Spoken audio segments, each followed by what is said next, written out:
If you're not already subscribed to UK Connors, now would be an excellent time to press that button, because what's unfolding in Cornwall is a sort of political theatre you absolutely cannot afford to miss. Right, let's cut straight to it.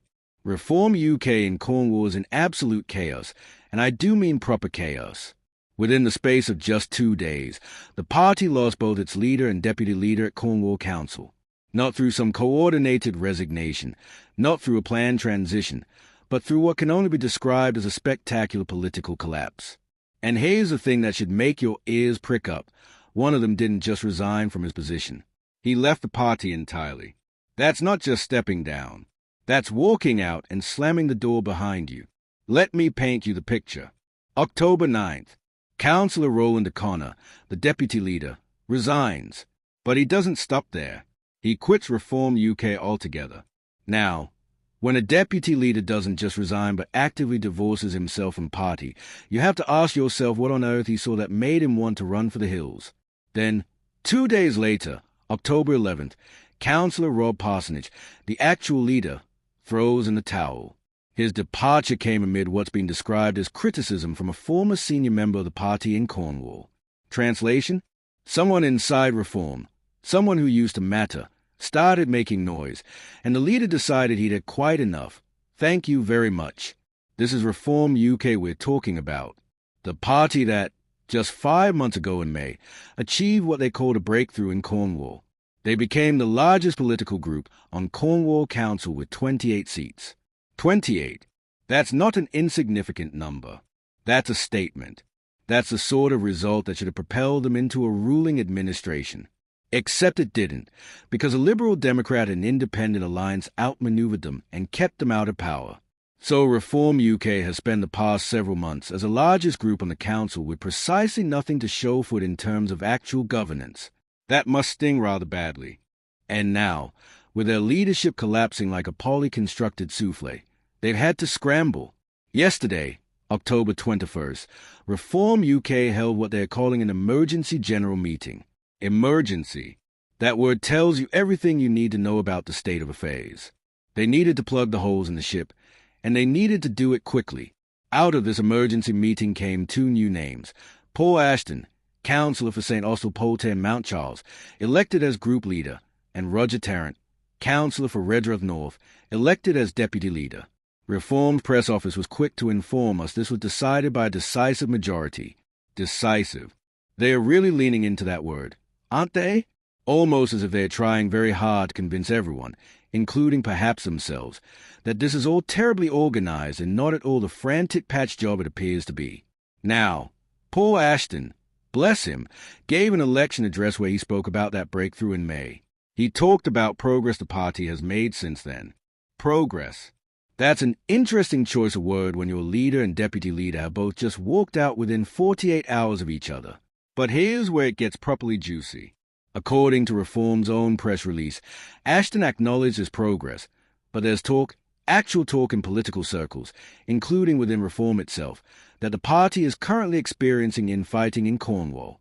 That's not coming from their opponents. That's not Labour or the Lib Dems stirring the pot. That's an admission, however carefully worded, that there's internal conflict. The real test isn't whether Ashton and Tarrant can hold emergency meetings and get elected. The real test is whether they can actually lead, whether they can turn 28 individual councillors into a coherent political force, whether they can convince Cornwall that Reform UK is more than just a protest vote that fell apart the moment it achieved success. We'll be watching very closely indeed to see if they're up to the task. If you enjoyed this deep dive into the absolute chaos unfolding in Cornwall, make sure you're subscribed to UK Connors, because Reform UK isn't going away, and neither are we. This is just the beginning of what promises to be a very interesting political saga. See you in the next one. And let's talk about what this means for the 28 Reform councillors in Cornwall. They signed up to represent their constituents under one leadership team, and now they've got a completely different one. They won their seats in May on a particular platform, with particular promises, and now they are being led by people who had to take over in crisis circumstances. That's not exactly a recipe for stability.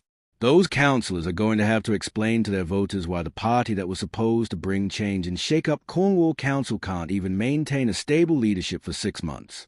The timing of all this is absolutely terrible for reform.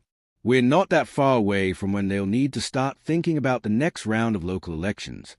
They'll need to defend those 28 seats. They'll need to convince voters in Cornwall that they deserve another chance, that they've learned from their mistakes, that they are ready to actually govern rather than just occupy seats. But how do you sell that message when the primary story about your party in Cornwall is one of resignations, emergency meetings, and admitted infighting? You can have all the policies in the world, but if voters don't believe you can work together as a team, they're not going to trust you with power. What's particularly delicious about this situation is the silence from certain quarters. Where's the National Party in all this? Where's the support from Reform UK headquarters?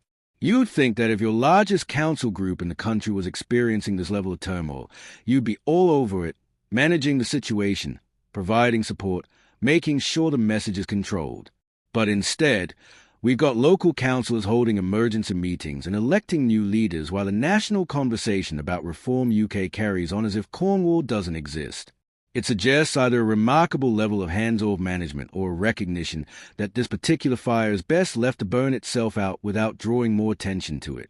This is British politics at its most beautifully chaotic. Reform UK in Cornwall has gone from breakthrough to breakdown in less than half a year. They've got new leadership that's promising consultation and collaboration, while simultaneously acknowledging that economic times are tough and changes need to be made.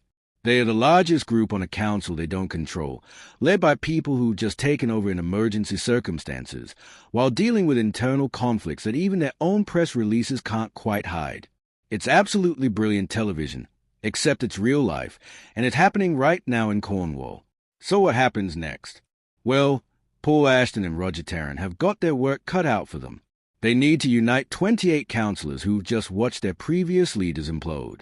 They need to figure out portfolios and positions while maintaining some semblance of political effectiveness. They need to work with a council administration controlled by their opponents while also pushing for the changes their voters demanded.